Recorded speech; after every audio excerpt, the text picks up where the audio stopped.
പുതിയ കേരളം, പുതിയ വായന, പുതിയ മനോരമ. മാറ്റത്തിന്റെ രുചി അറിഞ്ഞു വായിക്കാം നമ്മുടെ സ്വന്തം മലയാള മനോരമ. എന്താ പ്രസിഡന്റ്, തെറ്റെന്തെങ്കിലും ഉണ്ടോ? തെറ്റൊന്നുമില്ല. ഈ കരയോഗം പ്രസിഡന്റ് KP സഹദേവൻ നായർ കുറച്ച് ചെറുതായോന്നൊരു സംശയം.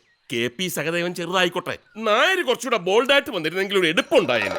അങ്ങനെ ഒരു പ്രശ്നം ഉണ്ടെങ്കിലേ ഈ പേരിന്റെ മുമ്പിൽ കൂടി നമുക്കൊരു നായർ അങ്ങോട്ട് ചേർത്താലോ?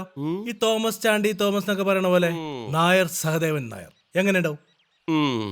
നായർ സഹദേവൻ നായർ. ചെന്നാട്ടെ രാവിലെ ഫണ്ട് പിരിവൊക്കെ ഉള്ളതല്ലേ? ചെന്നാട്ടെ, ചായ ഒക്കെ കുടിച്ചല്ലോ. ചെന്നാട്ടെ. കരയോഗം മൊത്തം ഉണ്ടല്ലോ. നീർക്കോലികൾ പോയപ്പോ ദേ വരുന്നു മൂർഖൻ. ദേ നമ്മുടെ ആരോഗ്യം കരയോഗത്തിന്റെ ആദ്യത്തെ നോട്ടീസാ. പിടിച്ചാട്ടെ. അപ്പൊ ഓക്കെ അല്ല സാറേ. രമണ, ഷാരിക്ക് കല്യാണാലോചനയായിട്ടാണ് നീ വന്നതെങ്കിൽ വെറുതെ നിന്ന് സമയം കളയണ്ട. എന്നെ കാണുമ്പോ തന്നെ വേണ്ടെന്ന് പറയല്ലേ സാറേ. കൊച്ചിന് വയസ്സങ്ങനെ കൂടി വരിക. ഇന്നത്തെ കാലത്ത് 20 വയസ്സ് കഴിഞ്ഞാൽ ഒരു പെൺകുട്ടി ഇവിടെ നിപ്പില്ല. അതിന് ഞാൻ സമ്മതിക്കില്ല. എന്റെ അടുത്ത് നല്ലൊരു പയ്യനുണ്ട്. അങ്ങനെ എല്ലാവരും ചെയ്യുന്നത് പോലെ ചെയ്യാൻ എന്നെ കിട്ടില്ല. എന്റെ മനസ്സിൽ ചില പദ്ധതികളൊക്കെ ഉണ്ട്. അറിയാം, പറ അങ്കിളെ. താൻ ചെന്നാട്ടെ. അതെ, ഈ ഫോട്ടോ നോക്കി. അയ്യോ വേണ്ട രമണ, ഈ ഫോട്ടോ കണ്ട് സെലക്ട് ചെയ്യുന്ന പരിപാടി എന്റെ കല്യാണത്തോടെ ഞാനങ്ങ് നിർത്തി. ഇനി ഒരു പരീക്ഷണത്തിന് ഞാനില്ല രമണ. മനസ്സിലായില്ലേ? ഇല്ല, എന്നെ ആക്കിയത്. അത്രയ്ക്ക് വലിയ ചിരിയൊന്നും വേണ്ട. അവള് പഠിച്ചോണ്ടിരിക്കുകയല്ലേ, അതിനിടയ്ക്ക് എങ്ങനെ കല്യാണം? കല്യാണത്തിൽ ഒരു ദിവസം പഠിച്ചില്ലാന്ന് വെച്ചു ഒന്നും സംഭവിക്കില്ല. ഇതെന്താ കല്യാണത്തിനൊന്നും പഠിക്കണം? ഇയാളിനി പണിയാവോ? നോക്കാം. 1 മിനിറ്റ്. കഴിഞ്ഞ ജന്മത്തിൽ ഞാൻ ചെയ്ത പുണ്യം. എന്ത്? ആദ്യ രാത്രിയിൽ നീ എന്നോട് പറഞ്ഞ ഡയലോഗില്ലേ, ഞാൻ മറന്നിട്ടില്ല. ഓ, അത് ഞാൻ വെറുതെ പറഞ്ഞല്ലേ. രുക്മിണി, എന്റെ നെഞ്ചങ്ങ് കാളിപ്പോയി. ആ ഒരൊറ്റ ഡയലോഗിലാണ് ഞാൻ ഇത്രയും കൊല്ലം പിടിച്ചു നിന്നത്. രമണ, കാശ് പഞ്ഞ മാസത്തിൽ ആരെങ്കിലും കാശ് വെക്ക, ചിങ്ങ മാസത്തിൽ കാശ് പഴത്തിന് കാശ് വെക്കു. ഇതെന്താണ്? എടാ പട എണീറ്റ് പോ, വല്ല കടന്നിലും വാടാ. നീ കാലത്തെ ചെത്തിമിനിങ്ങി എങ്ങോട്ടാ? ഒന്നുമില്ല. പിന്നെ സുഖോ? എന്ത് സുഖം? ഒരു കല്യാണം നടത്തി കൊടുത്തിട്ട് എത്ര കാലമായി? കയ്യിലാണെങ്കിൽ 10 പൈസയില്ല. ഇപ്പൊ തന്നെ ആ സഹദേവൻ സാറിന്റെ മോളുടെ കല്യാണാലോചനയ്ക്ക് ചെന്നതാ. ആ കൊച്ചിനെ ഇപ്പൊ കെട്ടിക്കണൂല.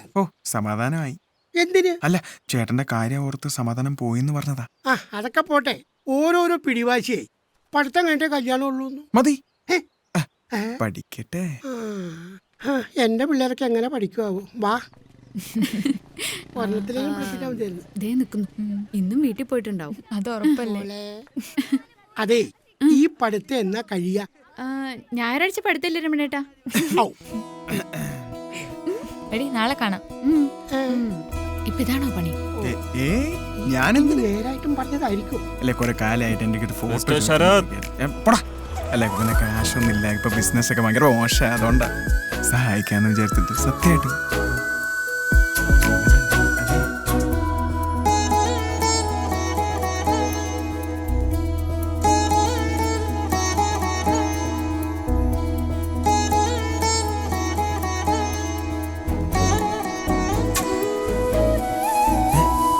ശരി, നിക്ക്. എന്തൊക്കെയുണ്ട് വിശേഷം? സുഖം. ചുമ്മാ അല്ല, എനിക്കൊരു കാര്യം പറയാൻ.